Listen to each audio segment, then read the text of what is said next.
एक बस रास्ते से गुजर रही थी। बस के पैसेंजर्स नींद में थे। ड्राइवर जैसे तैसे नींद रोकते हुए बस चला रहा था, लेकिन बस की स्पीड फास्ट थी। तभी बस ड्राइवर ने देखा कि एक कार दूर रास्ते के किनारे बाईं तरफ खड़ी है और बचे हुए रास्ते से बस तेजी से नहीं गुजर सकती थी। ड्राइवर को गुस्सा आया क्योंकि उसे बस की स्पीड कम करनी पड़ी और अगले स्टॉप पर पहुंचने के लिए बस को देरी होने लगी थी। बस उस कार के पास से गुजर रही थी। ड्राइवर को लग रहा था कि वो चिल्लाकर कार ड्राइवर को गाली दे, क्योंकि उसने कार किनारे से थोड़ी दूर रास्ते पर लगाई थी, लेकिन फिर भी जोर से हॉर्न मारकर मन ही मन गाली देते हुए ड्राइवर बस आगे ले आया। ड्राइवर तेजी से बस चलाने लगा। कुछ आधे घंटे बाद बस जंगल के रास्ते तक पहुंची। तभी ड्राइवर ने देखा कि एक आदमी रास्ते के बीचों बीच से भाग रहा है। उसकी पीठ पर एक बैग थी। ड्राइवर जोर जोर से हॉर्न मारने लगा ताकि वो आदमी रास्ते के बाजू हट जाए, लेकिन हॉर्न की आवाज सुन वो रुक गया और पलटकर बस को रोकने के लिए चिल्लाते हुए दोनों हाथ उठाकर हिलाने लगा। ड्राइवर को लगा कि वो आदमी मुसीबत में होगा, इसलिए उसने बस रोक दी। बस रोकते ही कंडक्टर ने बस का दरवाजा खोल दिया। वो आदमी हाँफते हुए बस में चढ़ गया और चिल्लाते हुए बोला, जल्दी बस भगाओ, भगाओ वरना वो आ जाएगी। बस रुकने के कारण और उस आदमी के चिल्लाने के कारण पैसेंजर्स नींद से जाग गए। ड्राइवर उस आदमी की तरफ मुड़कर देख रहा था। तभी वो आदमी फिर से चिल्लाया, अरे भगाओ वरना वो सब लोगों को मार डालेगी।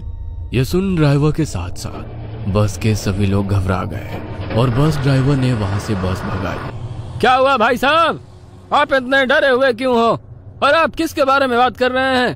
कौन आएगी?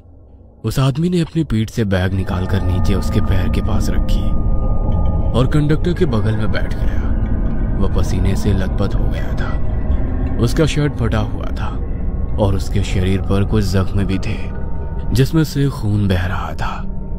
पैसेंजर्स उसे घूर रहे थे। कुछ लोग घबरा भी गए थे कि यह आदमी आखिर है कौन। अब कौन हो भाई और ऐसे क्यों भाग रहे हो और किससे भाग रहे हो? वैसे उस आदमी ने बताना शुरू कर दिया, मैं सत्या हूँ। मैं पीछे वाले कलहरी गांव के रेलवे स्टेशन पर चौकीदार का काम करता हूँ। मेरा कुछ 5-6 दिन पहले कलहरी रेलवे स्टेशन पर ड्यूटी लगा था। वैसे गांव छोटा होने के कारण स्टेशन भी छोटा था। वहां केवल एक ही प्लेटफॉर्म था। वहां के लोग रेलवे का कुछ बहुत कम ही इस्तेमाल करते थे, क्योंकि एक ट्रेन रात में 2 बजे आती है जो सीधे सोलापुर से होकर कन्याकुमारी की तरफ जाती है, और फिर वही ट्रेन दूसरे दिन सुबह 4 बजे वापस मुंबई की तरफ जाती है। दिन में बस 10-12 और कभी कभी तो 2-4 और कभी कभी तो रेलवे स्टेशन पर कोई पैसेंजर आता भी नहीं है। मैं वहां जाकर बहुत खुश था, क्योंकि पार्किंग में कभी कभार गाड़ियां रुकती थी। उसके बाद तो मैं प्लेटफॉर्म के एक बेंच पर जाकर सोता था। पहले 1-2 दिन तो सब कुछ नॉर्मल रहा, लेकिन तीसरे दिन अमावस की रात आई। मुझे घर से माँ और बीवी का फोन आया कि आज के दिन रात में ठीक से ड्यूटी करे और भगवान का नाम लेते हुए ड्यूटी करे और अंधेरे से दूर ही रहे। मैंने हाँ भरी। उस रात पूरा स्टेशन खाली था। मुझे हर रोज की तरह उस रोज भी कोई काम नहीं था। टिकट काउंटर पर बैठा सुरेश मोबाइल में घुसा पड़ा था। पैसेंजर्स नहीं आते, इसलिए स्टेशन पर कोई कैंटीन या ठेके वाला भी नहीं था। मैं प्लेटफॉर्म के बेंच पर बैठा झपकी ले रहा था।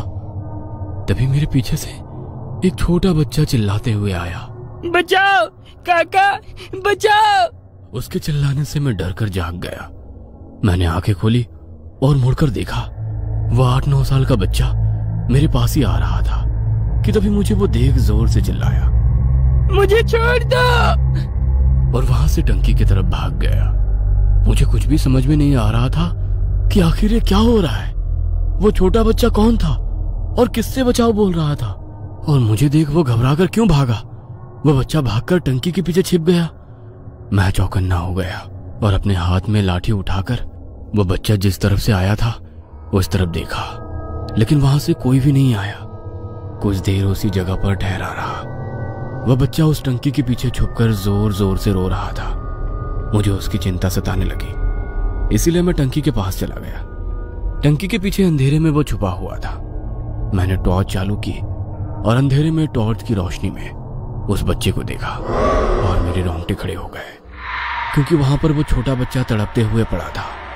उसकी गर्दन किसी ने काट दी थी और उसका सर उसके कंधे पर गिरा पड़ा था। वो हाथ पांव हिलाते हुए तड़प रहा था। मैं डर गया और इधर उधर उस बच्चे पर हमला करने वाले को ढूंढने लगा और फिर वहां से पीछे हटते हुए टिकट काउंटर की तरफ भागा। सुरेश, सुरेश! मैं सुरेश के पास जाकर हाँफते हुए बोला, क्या हुआ? वहां पर टंकी के पीछे किसी ने छोटे बच्चे को गला काट कर मार डाला। क्या? हाँ, माँ कसम। रुक, बाहर आता हूँ, सुरेश ने कहा और वो टिकट काउंटर वाले रूम से बाहर आ गया। मैं उसे टंकी के पास तक ले गया। मेरी उसके पीछे जाकर उस बच्चे को देखने की हिम्मत नहीं हो रही थी, इसलिए मैंने सुरेश को अकेले वहां जाने के लिए कहा। सुरेश घबराते हुए टंकी के पीछे गया। कुछ ही वक्त में वो टंकी के पीछे से बाहर आया और बोला, कहाँ है बच्चा? वही तो है, टंकी के पीछे खून से लथपथ पड़ा। उसकी गर्दन कट चुकी है और उसके कंधे पर पड़ी है। यहाँ कुछ भी नहीं है, आओ खुद आके देख लो। मैंने वहां जाकर देखा और मेरी आंखें फटी की फटी रह गई, क्योंकि वहां कोई भी बच्चा नहीं था, ना ही वहां कहीं खून की एक बूंद भी थी। वह देख मैं हक्का बक्का रह गया। अभी तो यही तड़प रहा था, अब कहाँ चला गया? तेरा कोई वहम होगा, जा किसी बेंच पर जाकर लेट जा।